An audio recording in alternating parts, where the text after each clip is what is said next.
Hello guys, welcome to my channel Matt maths. देखो आज हम बात कर रहे हैं भाई, हमारे पास इसका जो कॉर्पोरेट लॉ है इसका सेकंड चैप्टर है और इस चैप्टर का नाम इसको बोलते हैं भाई एडमिनिस्ट्रेशन ऑफ कंपनी लॉ है। इसका मतलब भाई कंपनी लॉ में कुछ फ्रॉड होता है तो उनके कौन कौन से ऐसे एडमिनिस्ट्रेशन है तुम जहां पर जा सकते हो। ठीक है, देखो भाई सिंपल से अगर नॉर्मल सी बात बोलो कि अगर मान लो कि जैसे जो नॉर्मल लोग फ्रॉड करते हैं, कहा जाता है नॉर्मल कोर्ट में आते हैं ना, वैसे ही अगर भाई कोई कंपनी कुछ फ्रॉड वाला काम करती है तो उन या फिर मान लो उनके साथ कुछ मिस हैपनिंग होती है तो कहां पे जाएंगे। तो भाई पहले बोलते हैं नेशनल कंपनी लॉ ट्राइब्यूनल, इसको बोलते हैं एनसीएलटी। दूसरे को बोलते हैं भाई एनसीएलटी, इसको बोलते हैं national company law appellate tribunal. ठीक है, ये बोलते हैं। या फिर यहां से पेट ना भरा तुम्हारा तो भाई जाओ स्पेशल कोर्ट के पास। ठीक, तो भाई इसके बारे में बात करते हैं कि हमारे पास इस चैप्टर में है क्या क्या। सबसे पहले भाई हमारे पास है इसका इंट्रोडक्शन। देखो इंट्रोडक्शन हमारा सबसे मेन इंपोर्टेंट पार्ट है। पूरे इंट्रोडक्शन में की बात है, देखो दो हमारे पास क्या होता है भाई, दो अथॉरिटी है। ठीक है, एनसीएलटी और एनसीएलटी। ठीक, ये जो दोनों अथॉरिटी है इस टाइप की अथॉरिटी है। अगर किसी भी कंपनी को ठीक अगर कुछ भी प्रॉब्लम होती है, ठीक मान लो कि किसी दूसरी कंपनी से प्रॉब्लम है, फिर मान लो कि कुछ और दिक्कत है, ठीक तो ये सारी कहां जाएगी, वो पहले जाएगी एनसीएलटी पे जाएगी। ठीक, अगर एनसीएलटी के पास गई और एनसीएलटी पे जाने के बाद अगर मान लो इसको इसका सॉल्यूशन नहीं मिला तो ये 45 डेज के अंदर ये जाएगी एनसीएलटी के पास। ठीक, और मान लो कि जो सॉल्यूशन एनसीएलटी ने सुनाया वो इससे भी सेटिस्फाई नहीं है तो भाई 60 दिन के अंदर अंदर, ठीक है, वो कहा जाएगा भाई, वो जाएगा सुप्रीम कोर्ट के पास। सुप्रीम कोर्ट के पास जाएगा। ठीक, यही सारी बातें इसमें लिखी हुई है। ठीक है, इसके ऊपर रीडिंग मान रहे हैं तुम्हें सारा पता लग जाएगा। ठीक है, अब सुनो भाई, उसके बाद बात करते हैं मीनिंग ऑफ कंपनी। तो मीनिंग ऑफ कंपनी हमारे पास ना ये जो है पुराना वाला ये नॉर्मल। ठीक, और जो एनसीएलटी के बारे में एनसीएलटी वगैरह है क्या, सारी बातें बता चुके। ठीक है, एनसीएलटी क्या होता है तो इसका तो डिफरेंस पढ़ लेना भाई कि एनसीएलटी क्या होता है और एनसीएलटी क्या होता है। चलो फिर बता रहा हूँ। जैसे इसकी जुडिक्शन की बात करते हैं तो इट होल्ड प्राइमरी जुडिक्शन। इसका मतलब ये भाई कि अगर किसी बंदे को दिक्कत है, फिर किसी कंपनी को दिक्कत है, सबसे पहले एनसीएलटी के पास जाएगा। अगर वो इससे सेटिस्फाई नहीं होता, ठीक, तो विद इन 45 डे 45 दिन के अंदर अंदर वो क्या भाई एनसीएलटी के पास आएगा। ठीक है, दूसरा पास है एविडेंस। तो करेंगे it accept and analyse the evidence from the creditor debtor for taking decision. भाई इसको ये अगर एविडेंस की बात करें तो जो क्रेडिटर है या फिर जो डेटर है, ठीक, उनसे एविडेंस कलेक्ट करता है किसी भी डिसीजन को लेने के लिए। लेकिन it accept and analyse the decision made by NCLT. NCLT ने जो डिसीजन मेड किया, ठीक है, जो एनसीएलटी है इसने जो भी डिसीजन मेड किया वो उसके बेस पे डिसीजन करती है। ठीक है, अगला भाई फैक्ट की बात करेगा, it collect all the fact, it analyse the fact. ये भाई सारे के सारे फैक्ट को कलेक्ट करेगा। ठीक, और ये क्या भाई उन फैक्ट को एनालाइज करता है, ये जो फैक्ट है वो सही है या फिर गलत है। ठीक है भाई, नेक्स्ट बात करते हैं constitution of NCLT and NCLT. देखो भाई ये वाली बात कर रहे हैं कि जो एनसीएलटी है, ठीक है, जो एनसीएलटी में जो एनसीएलटी है इसको बनाने की जरूरत क्या पड़ी। ठीक है, एक सिंपल सा फंडा भाई ये बोलता है कि सपोज कर लो, देखो तुमसे क्या सवाल होता है, पहले क्या होता, पहले जो कोर्ट है, ठीक है, पहले जितने भी मैटर है वो सारे कोर्ट में जाते हैं। ठीक है, और कोर्ट में कंपनी को एक अच्छा सॉल्यूशन, मतलब कि मान लो कि जो फेयर सॉल्यूशन मिलता नहीं था। ठीक है, कि भाई क्या हो रहा है क्या नहीं हो रहा, सारी बातें गलती हो रही। ठीक, तो इस चीज से परेशान होते हुए इनके लिए एक अलग सी सेपरेट टीम खोल दी। ठीक है, जिसको बोला एनसीएलटी और, ठीक है, और एनसीएलटी, ये दो टीम खोल दी। ठीक है, दो केस मान लो कि दो एक मान लो कि कॉर्पोरेट या फिर मान लो कि जो बोलते हैं लीगल अथॉरिटी खोलती है। ठीक है, कि अगर किसी कंपनी की दिक्कत है वो इस पे जाओ, इस पे जाओ, फिर भी तुम्हें दिक्कत आती है तो भाई इससे और आगे जा सकते हो। ठीक, तो वही कह रहा है कि एज पर सेक्शन 409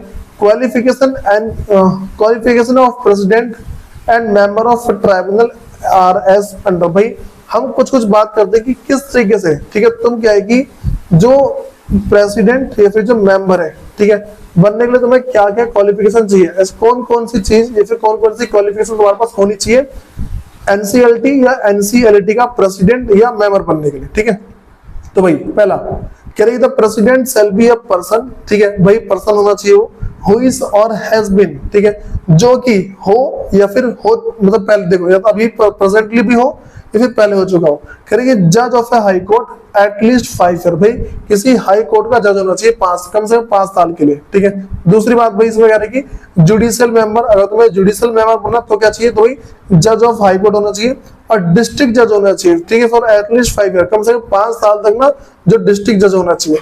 अगला भाई कि has for at least 10 year has been advocate of a court. भाई और किसी भी कोर्ट के अंदर वो कम से कम 10 साल एडवोकेट रहना चाहिए और ठीक है, हेल्ड अ जुडिशियल ऑफिस और अ मेंबर ऑफ ट्राइब्यूनल, ठीक है, और भाई वो या तो किसी जुडिशियल ऑफिस में, किसी कानूनी ऑफिस में होना चाहिए, ठीक है, या फिर किसी ट्राइब्यूनल का मेंबर होना चाहिए, ठीक है, मतलब कि किसी कोर्ट वगैरह का, ठीक, कोर्ट मान लो, या फिर मान लो किसी लीगल अथॉरिटी का मेंबर होना चाहिए, ठीक है। अगली बात कभी टेक्निकल मेंबर बनने के लिए क्या क्या जरूरत है, ठीक है, तो कह रहे कि has been for at least 15 year been a member of an Indian corporate law, भाई किसी भी इंडियन कॉर्पोरेट लॉ सर्विस का एक मेंबर होना चाहिए, और Indian legal service out of which at least 3 year as a joint secretary और अबाउट। देखो भाई इसमें क्या है कि किसी भी एक जो कॉर्पोरेट लॉ सर्विस है, ठीक है, कह रहे कि इंडियन कॉर्पोरेट लॉ सर्विस है, इसका मेंबर होना चाहिए, या फिर इंडियन लीगल सर्विस, ठीक है, इसका मेंबर होना चाहिए, ठीक है, और कितने साल तक भाई 15 साल तक होना चाहिए, और 15 साल में से वो 3 साल तक कम से कम वहां सेक्रेटरी जरूर होना चाहिए, ठीक। और भाई इसका जो बी पॉइंट है, उसकी जो अगली बात है वो कह रही कि इज और has been in practice as a chartered accountant for at least 15 year, भाई कम से कम बंदा 15 साल तक चार्टर्ड अकाउंटेंट होना चाहिए, वो भी practice as in chartered accountant, ठीक है, चार्टर्ड अकाउंटेंट।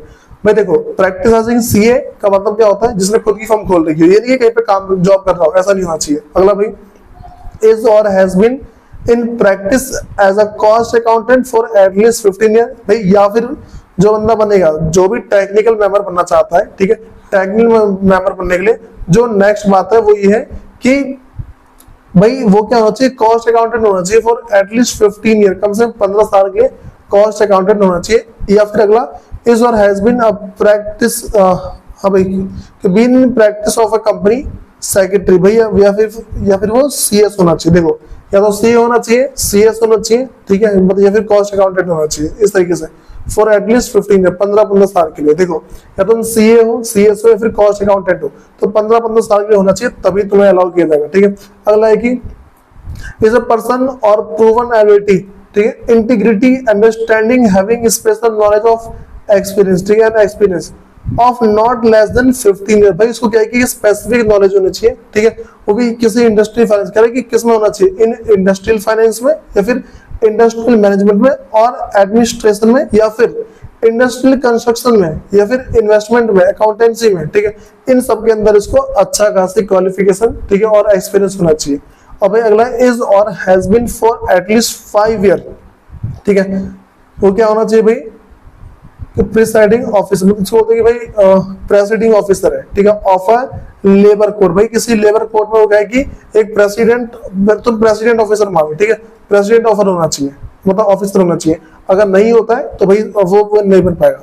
देखो मैं तुम्हें जितने पॉइंट बता रहा हूँ वो सारे पॉइंट ऐसे थे जिसमें भाई अगर तुम्हें एक टेक्निकल मेंबर बनना है एनसीएलटी या फिर एनसीएलटी का, तो क्या क्या चीजें चाहिए, ठीक। नेक्स्ट मेरे पास है भाई,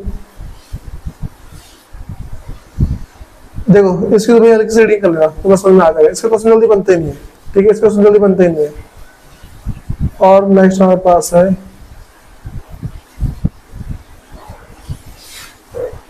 देखो वैसा इसको बता दे रहा हूँ कि सिलेक्शन ऑफ मेंबर क्या है, ठीक।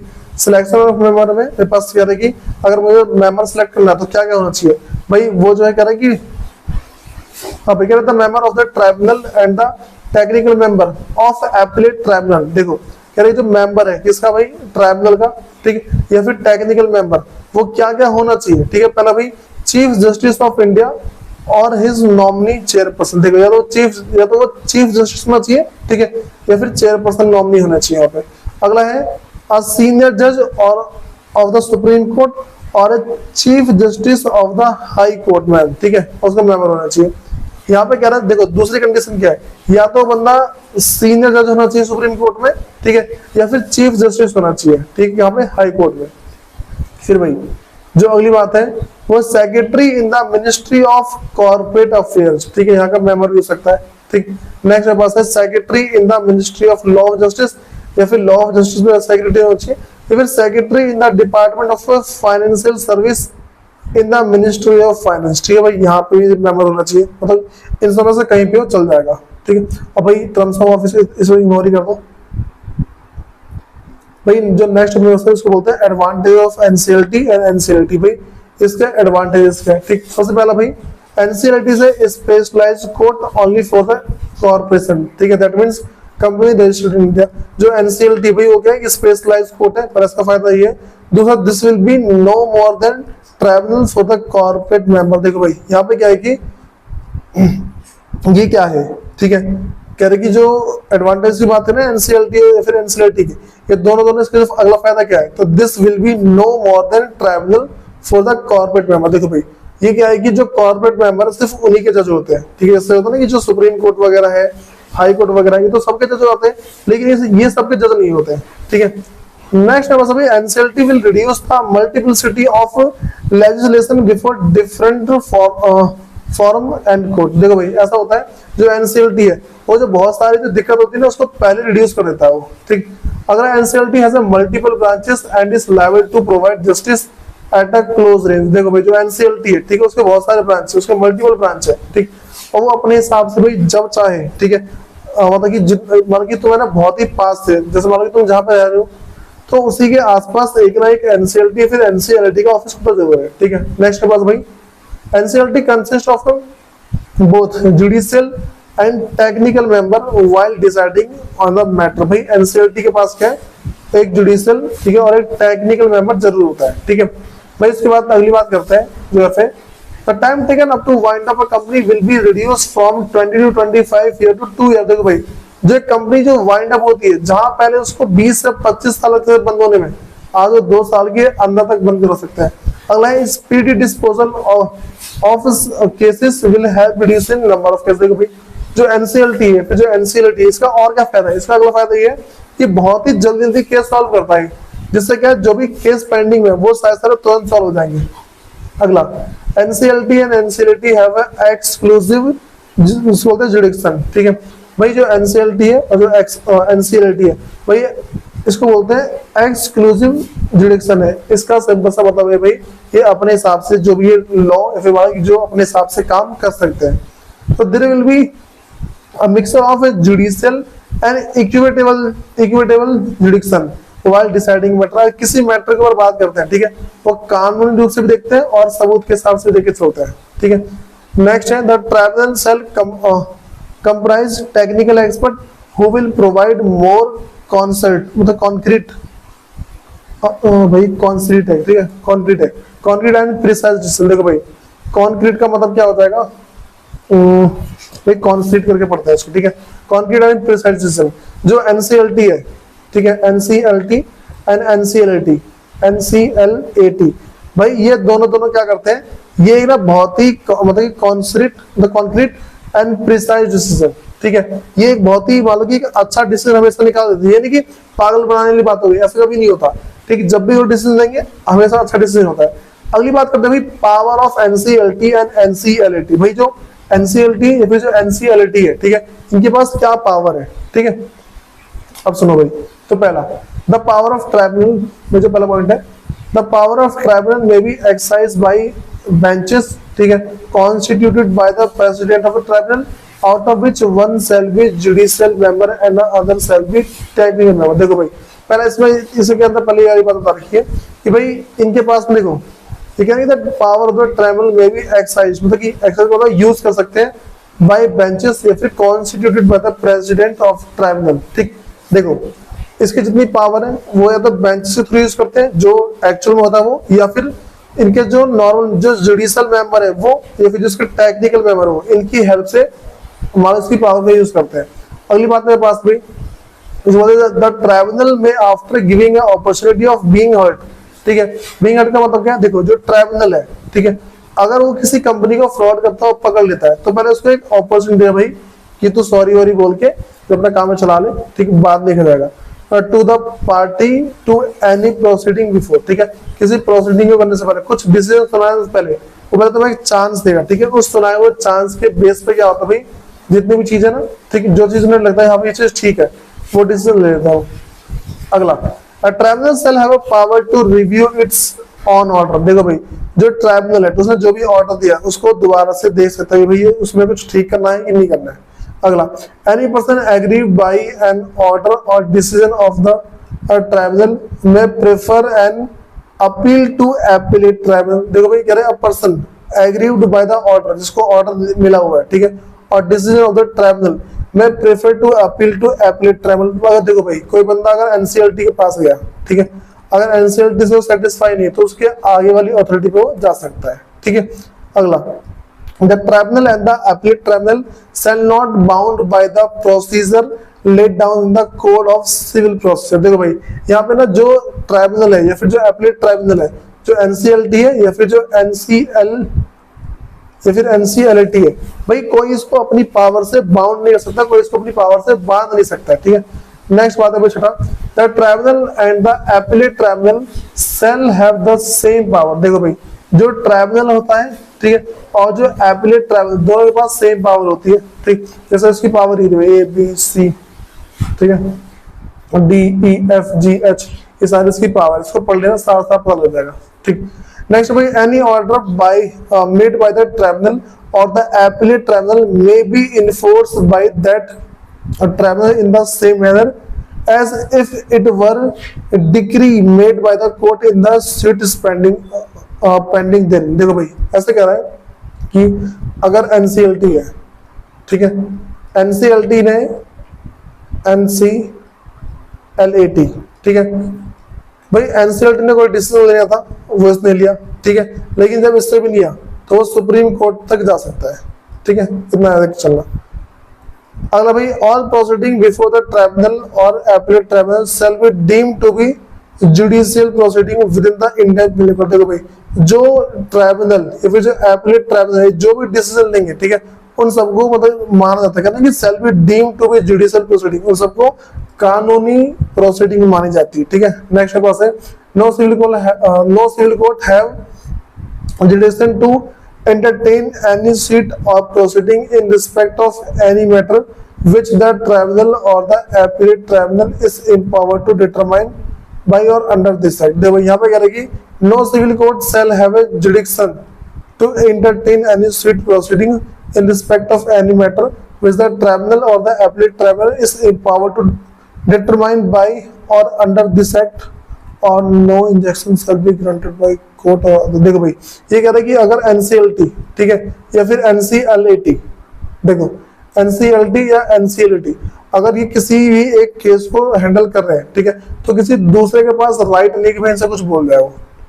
ठीक है, नेक्स्ट है भाई, any person agreed by the decision or order of the appellate tribunal may file an appeal to supreme court within the 60 days from the date of communication of the decision or order of the appellate tribunal. भाई इसका मतलब ये कि देखो अगर कोई बंदा पहले एनसीएलटी गया, ठीक है, एनसीएलटी के अगर वो डिसीजन सेटिस्फाई नहीं है तो वो एनसीएलएटी गया होगा। ठीक, अगर एनसीएलएटी के डिसीजन से भी सेटिस्फाई नहीं है तो इसी दिन से 60 डेज, ठीक है, इसी दिन से 60 दिन बाद वो सुप्रीम कोर्ट में जाकर भाई अपील कर सकता है। ठीक है, नेक्स्ट भाई, the NCLT has the power under companies act adjudicated proceeding. देखो भाई यहाँ पे कह रहा है कि जो एनसीएलटी है उसके पास काफी ज्यादा पावर है, कह रहा है कि NCLT has the power under companies act. ठीक है भाई, एनसीएलटी के पास काफी सारी पावर है। तो भाई पहले कौन कौन सा देखो, the initiated before the company law board under the previous act. ठीक है, तो बोलते हैं कंपनीज एक्ट 1956। देखो अगर कोई सा डिसीजन 1956 के अंदर लिया गया मान लो, ठीक है, तो उसको 2013 में भी माना जाएगा। नेक्स्ट भाई, pending before the board for the institutional and the financial reconstruction, इसको देखो बोलते हैं कि BIFR। ठीक है, इसको बोलते हैं board for industrial and financial reconstruction. ठीक, अगर कभी ऐसा होता है, ठीक है, हमें कह रहे दूसरा, pending before the BIFR including those pending under the sick industrial company, ठीक है, एक्ट 1985। तो इसमें यही बात बोल रखी है कि अगर कोई सा भी जो डिसीजन वगैरह वो सारा पेंडिंग है, ठीक है, तो उसका डिसीजन जो अभी सिनेरियो चल रहा है, ठीक है, उसके हिसाब से देखा जाता है। नेक्स्ट है भाई, pending before the appellate authority for the industrial and the financial reconstruction. देखो यहाँ पे कि pending before the appellate authority, ठीक, for an industrial and financial reconstruction. तो यहाँ पे नेक्स्ट बात ये बता रही है भाई कि अगर मेरे पास मान लो कि एनसीएलटी है, एनसीएलटी, ठीक है, इसने कोई सा भी केस अगर पेंडिंग डाल रखा है, ठीक है, तो इसके जो ऊपर की अथॉरिटी है एनसीएलएटी या फिर मान लो इसको बोलते हैं सुप्रीम कोर्ट। ठीक, तो भाई ये जो है कोई डिसीजन नहीं ले सकते जब तक इसने किसी चीज को पेंडिंग कर रखा है। ठीक है।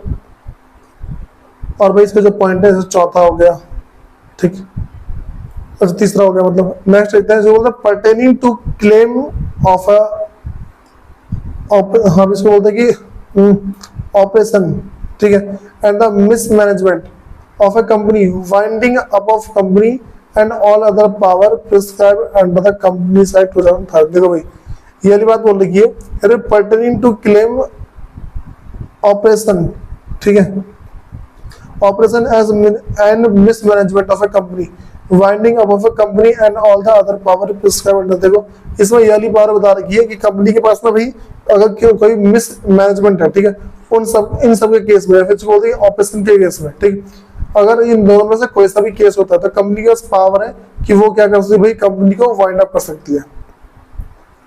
अगली बात करते हैं भाई पावर वेस्टेड टू एनसीएलटी। भाई कौन कौन सी पावर है, पहले क्लास एक्शन, ठीक है, बात करेंगे पावर वेस्टेड इन एनसीएलटी, ठीक है, एनसीएलटी भाई कौन कौन सी पावर दे रखी है, पहले बोलते हैं क्लास एक्शन, कह रहे कि protection of interest of various share holder, ठीक है, specially non promoter share holder and the depositor has always been the concern of the company law. देखो भाई यहाँ पे पहली बात बोल रखी है कि देखो तुम्हें इसका मतलब बता रहा हूं क्या होता है। जो क्लास एक्शन का मतलब किसी एक स्पेसिफिक एक्शन को, मतलब डिसीजन को लेकर वो एक्शन ले सकती है, ठीक।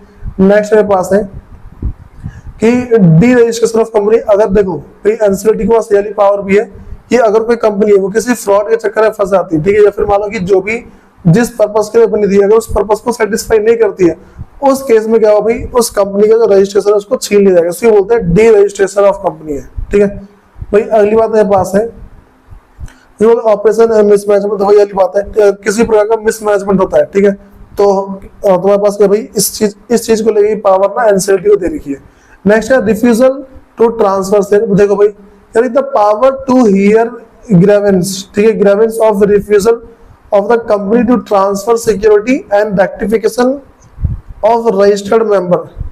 देखो इसमें वाली बात हो रखी रिफ्यूजल टू ट्रांसफर शेयर। देखो भाई जो एनसीएलटी उसके पास ये वाली पावर है कि किसी भी कंपनी को रिफ्यूज कर सकती है, रिफ्यूज मना कर सकती है कि भाई तू अपने शेयर को और ट्रांसफर नहीं कर पाएगा, ठीक है। नेक्स्ट भाई डिपॉजिट। भाई इसके देखो इसके बारे में वो तो चैप्टर 5 में पढ़ेंगे, ढंग से क्या गया इसके अंदर।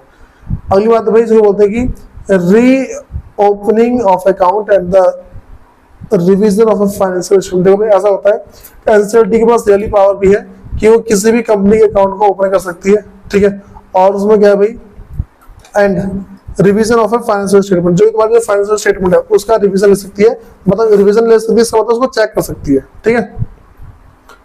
भाई नेक्स्ट मेरे पास है ट्राइब्यूनल ऑर्डर इन्वेस्टिगेशन, ठीक है। देखो भाई ट्राइब्यूनल के ऑर्डर पे क्या क्या इन्वेस्टिगेशन होता है। पहला power to impose restriction on security.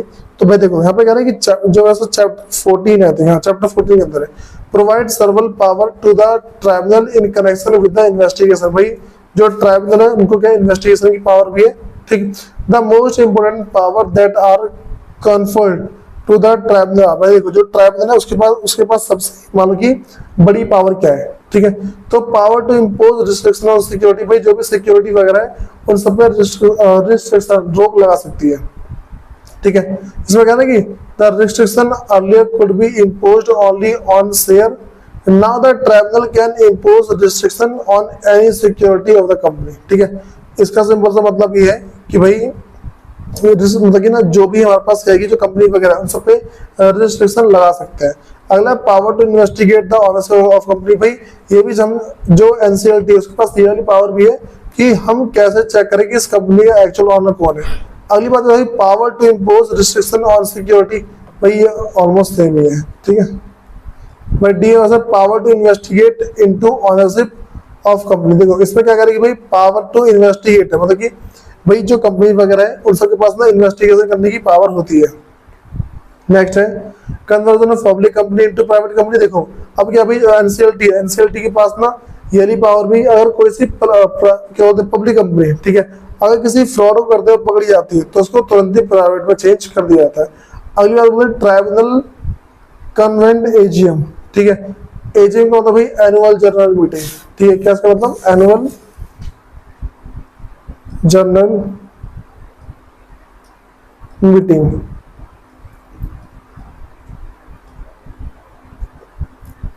ठीक है। तो भाई ट्राइब्यूनल कन्वेंट एजीएम, भाई जो ट्राइब्यूनल के पास यही पावर है कि वो एजीएम को इधर से कर सकती है, तो कि जो मीटिंग होगी ना शेयर होल्डर के बीच में उसको आगे पीछे कर सकती है, ठीक। दस इसको बोलते हैं compounding of offence, the provision of the compounding under section 2013 act were notified before the constitution of NCLT and were assigned to CLB। भाई ये ना इसकी फुल फॉर्म देख ली, ठीक, पहले पढ़वा रखा मैंने, CLB में BLT करके था समथिंग वो, ठीक। तो कंपाउंडिंग ऑफेंस, भाई देखो अगर कोई सा भी ऑफेंस अराइज होता है तो जो देखो ऑफेंस का होता है मतलब कुछ मिस स्टेटमेंट, ठीक है, कुछ गलती, the provision of the compounding under section 2013 Act were notified before the constitution of NCLT and were assigned to CLB. This power will now be vested with the NCLT and all compound। देखो इसके एक ready कर लेना, ठीक है, तुम पता जाएगा। देखो इसके टोटल 9-10 पॉइंट करा दिए मैंने, ठीक है, और इसके अब 11 पॉइंट 12 पॉइंट, ठीक, ये सारा इस देखो जो एनसीएलटी उसका सीएलई पावर भी है कि कंपनी अगर किसी फ्रॉड में पकड़ा जाती है तो उनके असेट्स को फ्रीज कर सकती है, मतलब कि जो उनके असेट्स है उनको जब्त कर सकती है, ठीक। और भाई वैसे की बात है special court and the company law बोलते हैं सीएलबी, इसके बारे में पढ़ेंगे हम भाई क्या क्या है ये। हाँ भाई तो देखो हमारे पास क्या क्या है, कहाँ गया भाई, ये रहा special court and the company law board, ठीक है, बोलते हैं सीएलबी बोलते हैं। तो भाई इसमें स्पेशल कोर्ट क्या होता है, कह रहा है establishment of A special court section 435 है, वैसे 435 टू 446 और the companies act 2013 contain provision on the special court. देखो भाई जो 435 से लेकर 466 के जितने भी प्रोविजन है वो सारे के पास क्या भाई स्पेशल कोर्ट को लेकर चलते हैं। तो भाई as per section 435 of the Companies Act 2013 the central government may establish or designate as many special court as may be necessary to provide speedy trial of offense punishable under the Companies Act। देखो इसका मतलब ये भाई कि section 435 1 के बारे में बता रखा है, इसमें क्या क्या बोल रखा है कि the central government may stabilize, ठीक है, और designate as many special court of the companies act 2013 with the imprisonment of 2 year or. देखो भाई करेंगे अगर ना कोई सा ऑफेंस वगैरह पाया जाता है, ठीक, तो वहां पर ना मतलब कि जो जेल वगैरह जाने की नौबत आ सकती है, ठीक। तो भाई कहता है special court shall consist of, भाई स्पेशल कोर्ट में क्या क्या होता है वो वाली बात करते हैं। तो भाई हमारे पास है कह रहे कि सिंगल जज holding office as a session जज, ठीक है, सेशन जज और एडिशनल सेशन जज in case of offence punishable under this act with the imprisonment of 2 year और मोर। तो भाई सिंपल सी बात ये करेगी अ सिंगल जज होल्डिंग ऑफिस, ठीक। भाई तो ना देखो वैसे ना अननेसेसरी है, ठीक है, इसको पढ़ने की जरूरत नहीं है, इग्नोर मार दो इसको एक बार। हम आते हैं सीधा इस पे offence triable by the special court mediation and the consolidation of panel. भाई एक बार इसको देख लेते हैं बस, ठीक है, ये टॉपिक थोड़ा ना आने के चांस थे 4 मार्क्स तक। तो सुनो भाई mediation and the consolidation panel, ठीक है, तो कहते हैं central government shall maintain a panel of expert to be called mediation. भाई देखो जो पैनल ऑफ एक्सपर्ट है, एक्सपर्ट का जो ग्रुप है पूरा, ठीक है, उसको मेडिएशन बोला गया है। And consolidation panel consisting of a such number of experts having such qualification as may prescribe for the mediation between the party during the pendency of any proceeding before the central government, ठीक। तो इसमें ये वाली बात बता रखी है कि जो सेंट्रल गवर्नमेंट है, ठीक है ना, central government shall maintain a panel expert, ठीक। जो सेंट्रल गवर्नमेंट है उनके पास ना एक राइट है कि भाई वो चाहे अपने हिसाब से अपनी एक अलग टीम रख सकती है, ठीक है।